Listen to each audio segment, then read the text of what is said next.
Esdras capítulo 3, versos 10 a 13.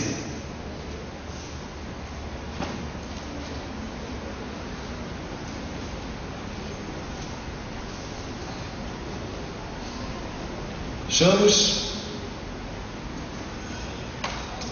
Se você acha Salmos, vai dando ré, né? Direção a Gênesis, você vai achar logo lá. Você vai ter Jó, depois Neemias, Esdras, e capítulo 3 é que nós trabalharemos agora. Se vem em sentido contrário, 1ª e 2ª Crônicas, chega em Esdras, capítulo 3, versos 10 a 13. Vamos então? Na tradução que eu tenho aqui diz assim: quando os edificadores lançaram os alicerces do templo do Senhor, apresentaram-se os sacerdotes trajando suas vestes e com trombetas, e os levitas, filhos de Asaf, com símbolos para louvarem ao Senhor conforme a ordem de Davi, rei de Israel. Cantavam alternadamente, louvando e rendendo graças ao Senhor. Ele é bom, e o seu amor dura para sempre sobre Israel. E todo o povo levantou grande brado quando louvaram ao Senhor por se terem lançado os alicerces da casa do Senhor. Porém, muitos dos sacerdotes e levitas e cabeças de famílias mais idosos que tinham visto a primeira casa choraram em altas vozes quando viram o fundamento desta casa sendo lançado. Mas muitos levantaram as vozes com gritos de alegria, de maneira que não se podia distinguir as vozes de alegria das vozes de choro do povo, porque o povo bradava em tão altas vozes, e o som se ouviu muito longe. Abençoa, Senhor, essa palavra em nome de Jesus. Amém. Meus irmãos, estamos terminando nesse encontro o nosso 5º fórum, que fala sobre adoração em movimento, sobre adoração na igreja. Eu quero então dividir esse texto, porque ele está falando sobre a adoração, está provocando alguns movimentos, algumas coisas importantes na vida do povo de Israel, que nós olharemos aqui. Começa o texto dizendo que nesse momento em que eles vão reinaugurar o templo, que o templo foi destruído, o povo passou um longo período no exílio. Agora Neemias, Esdras e Zorobabel são usados por Deus para, em 2 levas diferentes, voltarem com o povo cativo, retornarem para Israel. Quando chegam em Jerusalém, encontram o muro destruído, o templo destruído, não tinha casa nenhuma soerguida. Os samaritanos que moravam em volta de Israel, da cidade de Jerusalém, melhor dizendo, o Reino do Sul, eles já moram lá dentro, invadem, entram, saem, virou assim, casa da sogra, né? Uma bagunça mesmo a cidade. E Neemias, então, ele começa a reconstruir a cidade. Entre as reconstruções está tudo paralelo. A reconstrução dos muros, que era o principal, cada um reconstruindo suas próprias casas, e conforme estavam posicionadas suas casas, todas elas juntas do muro para fazerem paralelo, cuidarem das duas coisas, da obra da casa e da obra do muro, a qual estava junto da sua casa. E também, a construção do templo. Momentos de ênfase em uma, momentos de ênfase em outras coisas, mas está acontecendo tudo ao mesmo tempo. E nesse momento vai acontecer então o ato do lançamento da pedra fundamental daquele templo. E é interessante que o texto diz que eles procuraram fazer conforme as Escrituras. Levítico capítulo 21 diz que naquele ato deveria se ter os sacerdotes vestidos com vestes parlamentares, e com trombetas, com instrumentos, para a adoração. Era um regozijo nacional. E aquilo era aquela roupa paramental. Valeu, obrigado. Senta aqui, Arthur, perto do papai. Show de bola, só no cheiro, muito maneiro. Senta aí. Aquelas roupas, as trombetas, toda aquela vestimenta era para ser usada nas cerimônias principais religiosas e nos atos de guerra. Se você for ver essa citação, dê uma olhadinha depois em casa, em 2ª Crônicas 20. Aquilo, irmãos, é uma história linda à parte.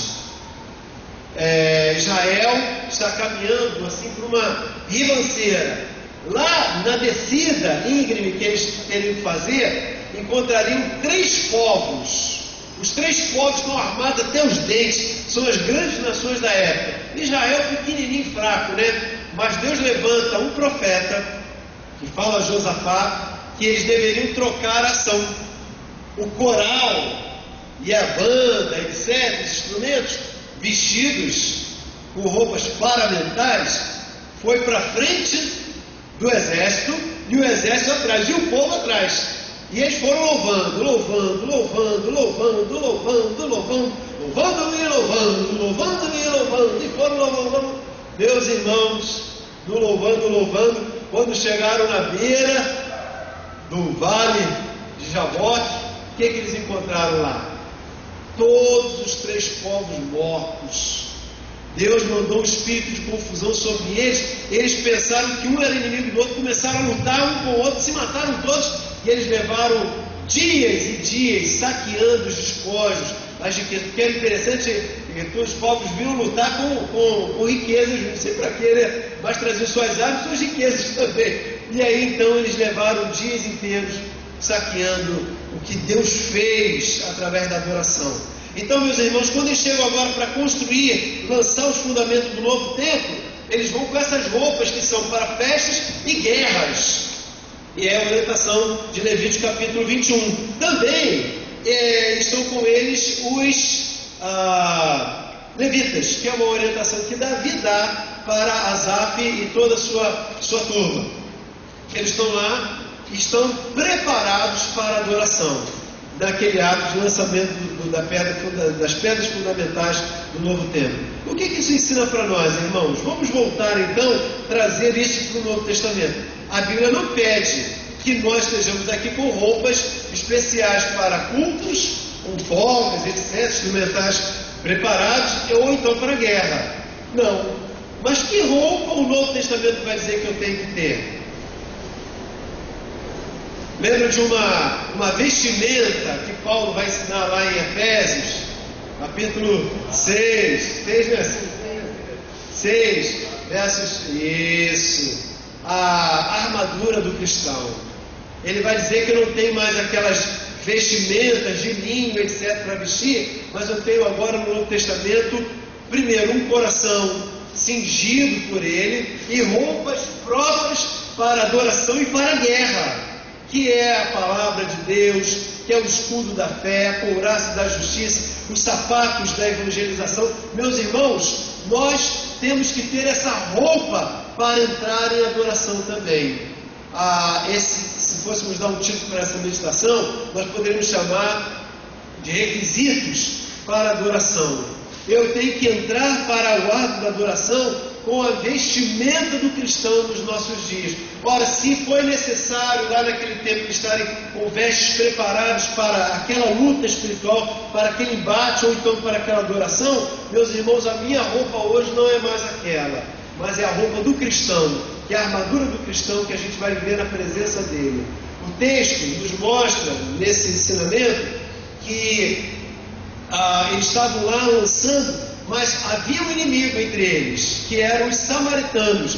Vocês sabem, irmãos, que do capítulo 1 de Esdras até o capítulo 7, entre 7 e 8, ocorreram 18 anos de interregno. Tudo por quê? Porque os samaritanos, que não podiam, porque não tinham como se vestir com aquelas vestes, não estavam em condições e nem tinham a natureza para participar daquelas celebrações, eles eram de fora do povo, eles levaram 18 anos atrapalhando. Fofoca, acusação, reunião e processos daqui, acusações do rei, intervenção real. 18 anos atrapalhando, até que então eles conseguiram fazer o que queriam. Como é que a gente puxa isso para nós, irmãos? Nós não vemos. Dá uma olhadinha em volta. Nós não vemos. Mas eu e você, sem sombra de dúvidas, quando nós dispomos a nossa vida para que ela seja para a adoração de Deus, não esse ato de cantar aqui, mas a nossa vida para a adoração de Deus, nós estamos em guerra, irmãos. E uma das armas que o diabo vai fazer é como ele fez através de samaritanos. Ele não vai se levantar contra, mas ele vai atrapalhar. Vai botar o fulano, vai botar o ciclano, e vai botar um embirradinho, vai botar um bicudinho, e vai botar um magoadinho, e vai botar um enjoadinho. E ele vai atrapalhando, e vai atrapalhando, e vai atrapalhando, até que passe 18 anos, 20 anos. Você vai olhar para trás, nossa, como passou rápido! E nós não conseguimos avançar. Mas, meus irmãos, por quê? Porque nós estamos numa guerra. Às vezes, o adversário poderá vir com um assalto, de surpresa, e causar um grande desastre. Ou então ele poderá vir, como ele diz em Neemias, apanhai para mim as raposinhas. Em Cântares, né? E um sino paralelo de Neemias. Apanhar para mim as raposinhas, porque elas causam um grande desastre na vinha. O que é uma raposinha? A raposinha, irmão, é um bicho rápido, parece um rato, né? Que você nem percebe. Ela é pequenininha, mas quando ela entra na vinha, irmão, ela causa um desastre. Se você largar ela lá, esquecer ela lá na vinha, ela vai causar um grande desastre. Se eu sou um adorador, eu tenho que estar com as vestes preparadas para a adoração. Que interessante, não é só para cantar e adorar, é para lutar também, é para as horas de guerra também. A minha adoração, irmão, destruirá o inimigo, ele acabará com a força dele, e nos colocará no foco certo, que é o foco de Deus.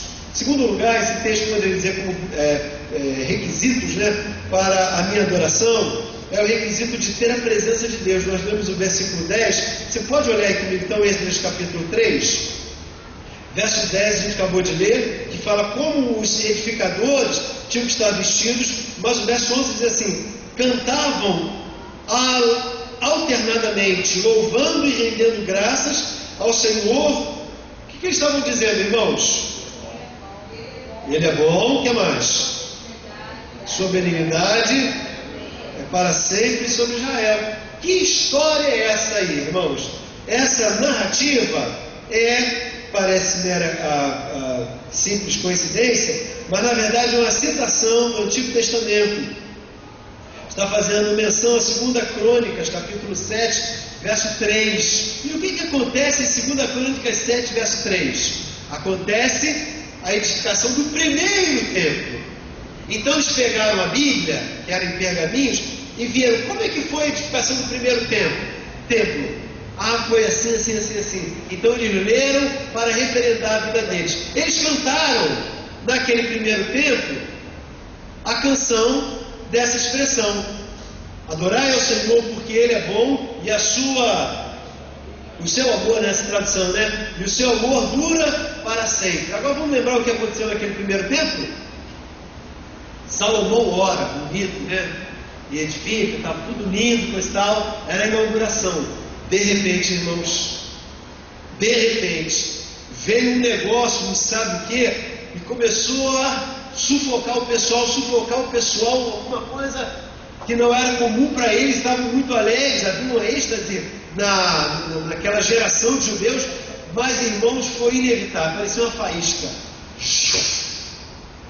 Veio uma chama de fogo do céu, queimou o altar, e, meus irmãos, aquilo foi parecido com o impacto que teve Israel quando, muitos anos depois, Elias se confronta com os adversários deles, os profetas de Jezabel.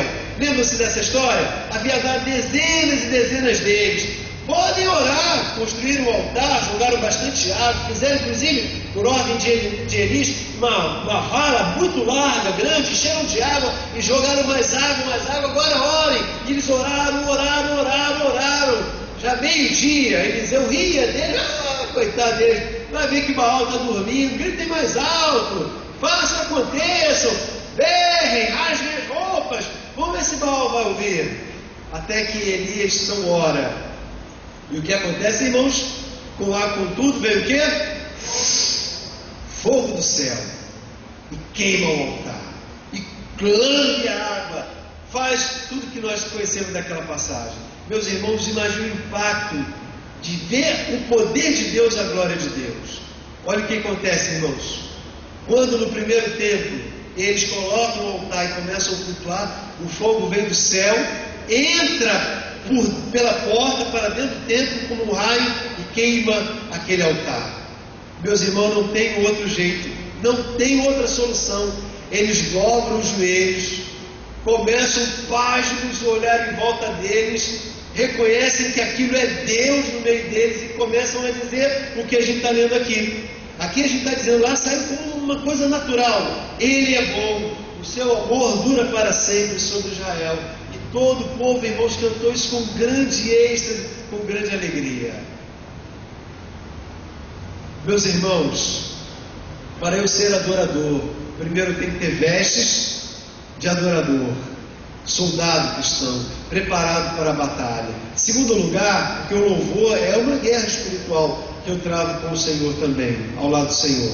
Em segundo lugar, eu tenho que ter a presença de Deus, a glória de Deus, o Shekinah de Deus, a maravilha de Deus. Nós não conseguimos, quando entramos em adoração, sair da mesma forma. É como se fosse impossível contemplar a face e a glória de Deus e ficar frio, apático, indiferente. Aí surge então a pergunta: será que quando a gente louva ao Senhor e parece que não mudou nada, tudo normal, não aconteceu nada, será que a gente viu a glória de Deus? Não estou dizendo que todo culto a gente tem que se arrepiar e entrar em êxtase, e tremer, e acontecer alguma coisa, não. Até porque se a nossa vida é em constante adoração, a gente ia ter um infarto, né? Ia tomar choque, a gente ia morrer rapidamente.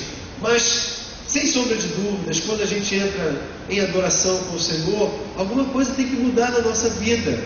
Alguma coisa tem que balançar os alicerces da nossa vida. Quando eu trago os meus medos, meus temores, eles têm que acabar. Quando eu tenho dúvidas, elas têm que ser dissipadas. Quando eu tenho interrogações, não sei dar o próximo passo, tem que ter resposta. Porque eu estou entrando na presença de quem, irmãos? Do Deus Todo-Poderoso. Meu irmão, eles entraram na presença do Senhor e a glória do Senhor veio sobre aquele templo.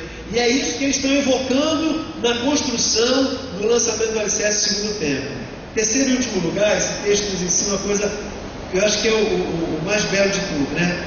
Bom, tem um adendo a mais. Verso 12, estamos em Esdras 3, né? Verso 12 diz, contado, 11, verso 12: porém muitos dos sacerdotes e levitas e cabeças das famílias mais idosos, que tinham visto a primeira casa, choravam em altas vozes quando viram o fundamento desta casa sendo lançado. Mas muitos levantaram as vozes com gritos de alegria. Interessante. Aqui nós temos aqui alegria e êxtase, porque nós nunca vemos isso. Caramba, que coisa grandona, né? Coisa tremenda que Deus está fazendo. E os idosos, puxa vida, essa garotada não sabe quanto Deus fez no passado. Aquela casa que era grande, e eles não só têm lamento, choram. Oh Senhor, essa casa vai ser pequenininha, a outra casa era grande, era maravilhosa, majestosa, choravam.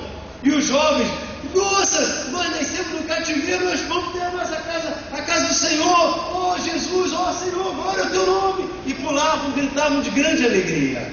E o texto diz que chegou um ponto que confundia os que choravam, os que alegria. Olha que coisa interessante, irmãos. Ótima para a nossa igreja. A adoração, ela precisa envolver todos. Até os que olham para o passado e dizem assim: puxa vida, meu tempo que era bom, né? Olha, no meu tempo nós fazíamos assim, essa coisa do passado era muito bom, muito bom. Alguns choram até, né? Por que não é bom assim nos nossos dias? Mas os jovens, eles curtem, avaliam, porque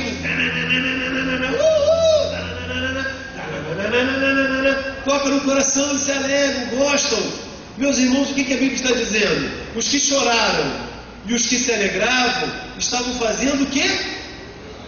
Juntos, ali, juntinho, cozido com o passado, tudo misturado. E eles aprenderam a manifestar a sua adoração assim, um respeitando o outro, um interagindo com o outro. E olha, irmãos, um contribuindo com o outro, porque se só chorasse pelo que foi o passado, aquele povo não ia para frente, não ia continuar aquela obra. Mas, meus irmãos, se eles ficassem só alegres com o que Deus estava fazendo, não iam ter o referencial do passado. Os jovens precisam do referencial dos adultos, Por quê? Porque está ali a doutrina, os princípios que nós não podemos abrir mão. Mas os idosos, os adultos, precisam do dinamismo, da alegria dos jovens, para que a gente prossiga e comunique o Evangelho nessa geração. Nós temos que fazer a nossa adoração como irmãos juntos, unidos, um cedendo para cá, o jovem cedendo um pouquinho, o idoso, para que a gente possa andar juntos. Mas em último lugar, na adoração não tem só júbilo e avaliação, mas aí quero fechar. Essa adoração tem como requisito também transformar-se em estratégia de impacto. Olha o último versículo que nós lemos, versículo, toda hora essa página vira, né? Esdras 3, verso 13. De maneira que não se podia distinguir as vozes de alegria das vozes de choro do povo, porque o povo bradava em altas vozes. Agora o finalzinho, que coisa bacana. E o som se ouvia, o que é, irmãos? Muito longe. Meus irmãos deram um brado tão grande que o som se ouvia muito longe. Como é que aquilo foi? Por que aquilo foi estratégico? Porque até então os samaritanos que estavam em volta deles achavam, olhavam para eles como se fosse um povinho. Mas, meus irmãos, quando os samaritanos ouviram aquele brado que estremeceu a vizinhança toda, eles falaram: não, esse povo é um povo grande e está buscando um Deus que é maior do que eles mesmos. É estratégia. A adoração, ela pode causar um impacto na nossa comunidade, ela pode causar um tremor de Deus nas nossas vidas e na vida das pessoas também. Eu acredito, irmãos, que nesse tempo presente Deus poderá e precisará usar um grito, um barulho santo, que está dizendo que eles fizeram muito barulho, né?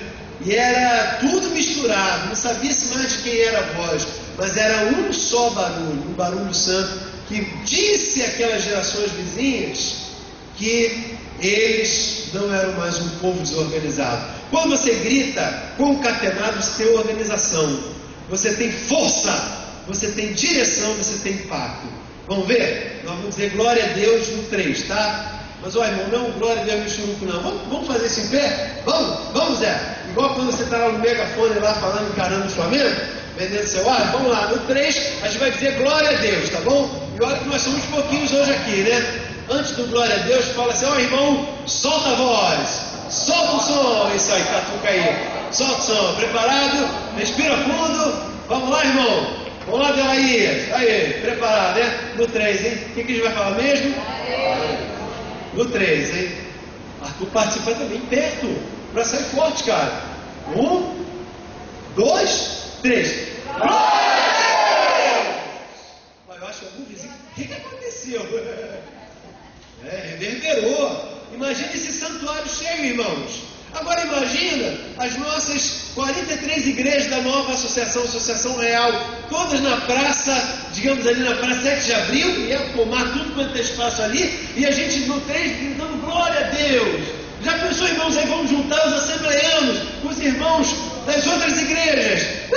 Ia ser um glória a Deus e ecoar longe, né? A nossa adoração, ela vai fazer, irmãos, na nossa geração, um barulho santo, para a glória de Deus, chorando, rindo, lamentando, avaliando, projetando, sonhando. Tem que ser juntos, temos que ser juntos. Amém? Dê a mão quem está perto de você. Vamos pedir que o Senhor faça isso entre nós. Estejamos juntos, adorando ao Senhor. Dá a mão para o Senhor Carlos. Vamos falar para a passear da minha mãe. Senhor, nós queremos receber essa palavra, Pai, como profética, como o que acontecerá, como o que o Senhor quer fazer e já está construindo. Senhor, nós não queremos mudança de doutrina, não queremos. Não deixe que isso aconteça entre nós. Nós não queremos desunião, nós não queremos que aconteça isso entre nós.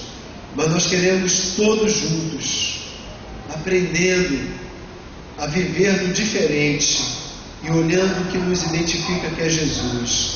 Senhor, dá-nos graça, porque isso é um mistério, é viver em família, em igreja. Senhor, torne esse lugar um lugar de vida para mim, para cada irmão aqui, para mim, para minha família também, para todos nós temos a alegria de sermos membros dessa família. E Senhor, faz isso em todas as áreas, na adoração também. Torna-nos, Senhor, tão íntegros com os nossos princípios, que nós não nos afastemos da Tua Palavra. Repreende, Senhor, qualquer dúvida, qualquer oba-oba, qualquer coisa, Senhor, que não seja do Senhor.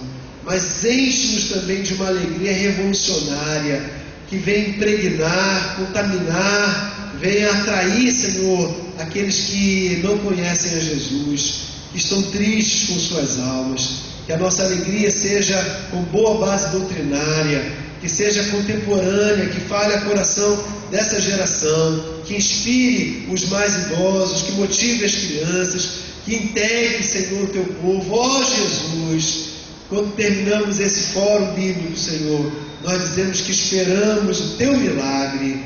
Nós colocamos, Senhor, todas as nossas fraquezas, porque nós acreditamos que Tu me usará, ministrará através da música, através do ministério do irmão Carlos Silvestre, de tantos outros que o Senhor tem levantado para esse lugar aqui. Ó Jesus, abençoa a nossa igreja.